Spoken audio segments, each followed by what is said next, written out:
Hi, we're Ariel, And Michelle, and and we're the we're the Board board Game game Tutors. tutors. Today we're going to be doing Just the Basics, Part 1, for the board game Rise of Augustus, or Just Augustus. Let's go ahead and get started. All right, so here you can see we have the board already set up. In our next video, we'll go over how to set up the board, but for now we have it set up for you. And we're going to give you a general overview of this game. So it's based on sort of the basic bingo mechanic that kind of inspired the game, it seems. So normally if you were playing bingo, something would be drawn like from a bag, for example, and then you would look to see if you had that thing on your board and you'd place a token on it. So like we've heard of dinosaur bingo, so there'd be a certain type of dinosaur. If you had that one on your board, then you'd put a token on it. And so this game takes that very basic mechanic and makes a much more detailed game out of it, but it's still a pretty light game. So, like we said, this is called Rise of Augustus, and it has something to do with Caesar Augustus coming to power. You're sort of working for him, I guess, in the game. It's set in Roman times, but this game isn't very thematic, meaning that when you explain the game, you don't really explain it in terms of the theme, in terms of like what the story is of the game, because a lot of the specific things you do don't really make sense in terms of what's supposed to be happening in the story. Like, for example, as you can see here, um, whenever you're talking about different territories in the game, it's places in Europe, places in the Middle East, that sort of thing. So that's kind of related to Roman times. And then also there are senators as well. So obviously that's related to that. And also your little people, which are basically your markers in the game, they're called legions. Doesn't make sense to us why they're called legions, because a legion is a group of many men. Um, so we like to think of them as legionnaires, or as Michelle says, mountaineers. Yeah, they look like mountaineers to me. But anyway, so aside from those things, knowing the fact that this is set in Roman times will not really help you understand the game any better. So that Right. is that. And yeah, okay, so let's go ahead about what the objectives are and your overall goals are with this game. So your basic goal in this game is to get the most points, Mhm. as with a lot of games. And so the way that you get points is you fulfill objectives. Now, objective is the name for these card-looking things that you have in front of you. They're sort of square-shaped. Mhm. You start out with 3 of them in front of you. Mhm. And so the way that you fulfill an objective is you fill in all the spaces on it. So you can see these round spaces, like that first one has 4 spaces. The next one has 5 spaces. The last one has 3. So every objective is going to be somewhat different. And in order to fulfill it, you want to cover those spaces with your legions. So as we said, this uses a bingo mechanic. And so we have a bag here with tokens in it. It's going to be a bit hard for you to see the bag because it's black. It kind of melds in with our table, obviously. So at any given time, one player will be the quote-unquote town crier. Doesn't really make that much sense. But you're the person announcing the bingo findings, I guess you Yeah, would say. the tokens. So that person is going to draw a token from the bag. So here you can see a catapult. And then the person who drew it would say catapult. So everybody playing the game would look on their cards and see if they had any catapults. I do have one catapult. I would put one of my soldiers on that catapult. And as usual, in bingo, you can only place it on one of the things that was just called. So I only have one catapult to choose from.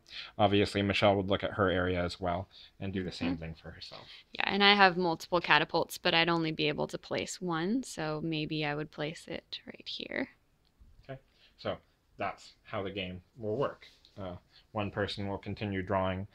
These are called mobilization tokens out of this black bag. And you would continue to go along and fill in the spaces on your cards.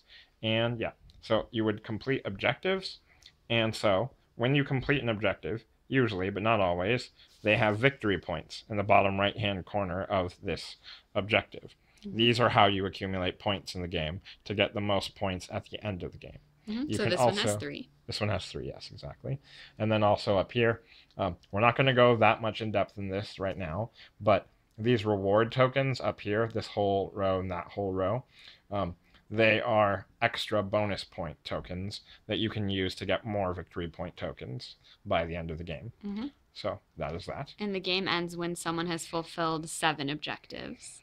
So obviously this area right here are all the objectives that I'm currently working on. Once this area above my working area, I guess you would say, is filled with 7, or if Michelle finishes her area with 7 completed objectives, that is the end of the game.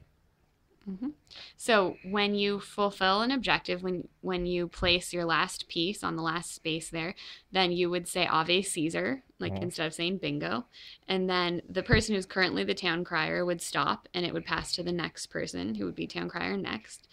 So the person who completed an objective, like Ariel's completing his right now. Obviously, you wouldn't just do it like this. Yeah. You would be drawing from the bag. So when he places the last one, then he takes all his meeples off of the card, all those little guys. I would do the special ability on the card. We'll go more into that next video. And I would take this card after completing the special ability. I would place it into my completed area, and then I would get to choose from one of these 5 to replace the one that I had just finished. And once you choose a new one, then you'll put it in your player area, and you'll be working on fulfilling it along with fulfilling the others that you haven't finished completing yet. And if he currently had meeples or legions on those other objectives, they would still stay in place. He'd still be in the process of completing those. If this was already here, for example, he would not get moved just because I completed that, for example. All right, so that was that. Okay, so we just want to show you the different kinds of tokens that can be drawn from the bag. All right. 1 second here. So here we've got the catapult, as you can already see, and we've Actually, got a I have the whole stack over here. Okay. I'm knocking over my people. All right. So this is a dagger. There is only 1 copy of this in the entire game. This is a chariot. There are 4 copies of this in the whole bag. This is a standard. So obviously, the names that I'm using right now, those are the names that you would use when you call them out for everybody that you're playing with. And so this is a standard. There are 2 of these in the game. This is a catapult, like we already saw. There are 3 of these in the whole game. This is a shield. It has 5 copies in the entirety of the bag. And lastly, double swords, which are 6 copies in the bag. Then there's this other token, which they call a Joker token. It's basically wild. So when that one is drawn from the bag, players can choose whichever space they want to put a legion on. And you can tell that because all the symbols are present on this token. So when this is drawn, you as the town crier would say Joker or Wild, whatever you felt like saying. And so anyone has a choice to fulfill whatever space they want to on their cards, on their objectives. So those are all the mobilization tokens that you will find in the black bag. All right. And whenever that Joker or Wild token is drawn, the rules say that the person who's the town crier finishes being the town crier, they put all the tokens back and pass it on to the next person. So yeah, that's kind of a confusing rule. We'll reiterate it in the next video as well, because we're not sure if it has any thematic purpose at all, but it's not terribly intuitive, so we'll remind you again. Right. So that's that. All right, so that was just the basics part 1 for Rise of Augustus. In the next video, we'll talk about how to set up the game and give you some more details of how the game works. Okay. All right, everybody, thanks for watching this video. We hope to see you in our next Just the Basics video, and we'll see you next time. And if you enjoyed this video, remember you can subscribe to our channel on YouTube. You can also find us on Board Game Geek. Our username is The Board Game Tutors, one word. And leave us a like or a comment. Let us know if you have any clarifications or questions. And we'll look forward to seeing you in our next video. Thanks so much for watching. All right. Bye, everybody. Bye.